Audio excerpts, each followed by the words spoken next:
Hey guys, time to recap the content in NHL 23. Also want to address today's daily issue with NHL, and that is the fact that Rivals games are not counting currently. So if you are watching this on October 21st, it appears that when you play a Rivals game, you are not getting points for it. So that means don't do that, obviously, until this is resolved. I'm not going to lie, guys. This has been one of the messiest launches of NHL potentially ever, and it just is extremely frustrating. I personally think the gameplay is in a half decent spot, but they can't seem to go a day without the game just not working as intended. Absolutely brutal as a consumer and as a content creator and as a player for you guys. So stay tuned. If you haven't followed me on Twitter, go follow me on Twitter. I'll have all the updates for you once I know it. So let's get into the content and see what is going on with it. Again, I want to touch on some things in the market as well. All right, let's talk first about the new game day cards. Again, these are the cards that will go up based on in-game performances. For today, we have got the Lightning versus the Florida Panthers in the Battle of Florida.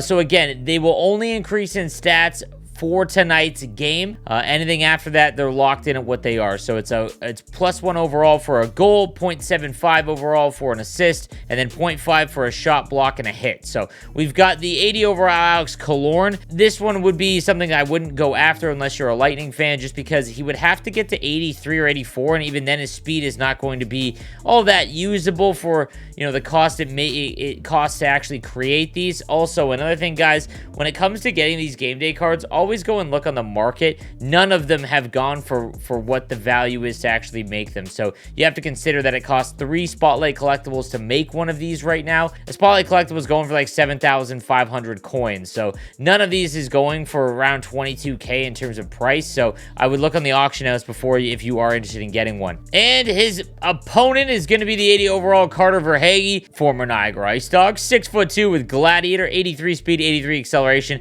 Same kind of situation, right? Like, it is going to be awfully tough for him to become and return a lot of value. However, he has been popping off lately, so there is a outside chance he scores a couple goals. But you'd want him at center over the wing, and he's only got 75 on the draw, which isn't useless, but just awfully tough for him to return the value here unless you get him for dirt cheap. And even then, I think there's far better options. Then we've got the Winnipeg Jets and Toronto Maple Leafs that will take place on Saturday, October 22nd. So be on the lookout for these. That is when their game will take place. Neil Pionk's got Workhorse as well as Stick 'em Up. Stick 'em Up is one of the best abilities in the game. He's got 85 speed and 87 acceleration, and that's at 80 overall. Guys, this is definitely a decent card to try to invest in if you're no money spent, depending on the price. All right, some people are kind of wise, but even 10K, you've seen the struggle in terms of my no money spent team, how hard it is to find decent defensemen. 9K for this card with the potential chance to rack up some, you know, shot blocks or hits. He has actually scored recently, so there is an outside chance that he goes up in value there. I'm actually kind of on board with Neil Pionk for under 10,000 coins. And his opponent is the 80 overall Rasmus Sandin. Same situation. Wow, this card is actually pretty sick. Workhorse gets him to 87 acceleration, and he's got Truculence, one of the best abilities in the game. Yeah, this is a great investment as well. I mean, if you can get him, let's see if he's going for under 10K. Again, Leafs fans, there's a lot more of them, so it might be a little expensive.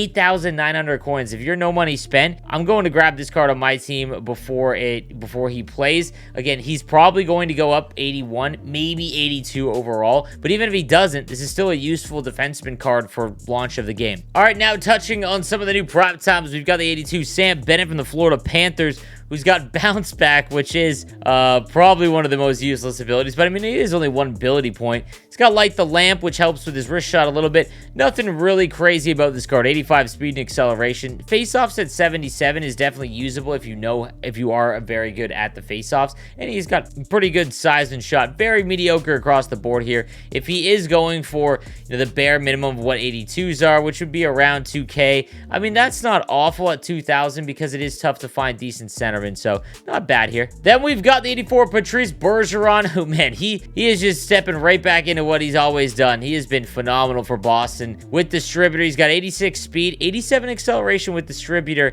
and that actually boosts his faceoff to 90 overall. He's always a really effective centerman early on in the game because of that, and Born Leader is a sneaky good ability if he's going to play high in your lineup. Again, for no money spent teams, he's always kind of a good buy because there is not very many good players that have a decent faceoff rating in the game. However, he's going for about 30,000 coins. That means that he's going up against, base Larkin, Steven Stamkos, which is awfully tough in terms of value, but he's still a very, very good card. And then we've got the 87 Alexander Ovechkin, 6'3", 236 with booming shot and unstoppable force. His skating early on always makes it very tough. However, his shot is among the best in the game at launch, and with unstoppable force, it's going to be very hard to get him off the puck. He is not going to feel very agile. So if you are someone who, like me, utilizes a lot of the dekes and spins to create that time and space, he's not going to be the player for you, and I totally understand that. So there's always kind of like that feedback when I'm thinking about Alexander Ovechkin. His skating is rough when you compare other right-handed wingers that are extremely quick and agile, like Barzal or Stamkos. However, this is a very good card. He is going for like 120,000 coins. No way I'm paying that.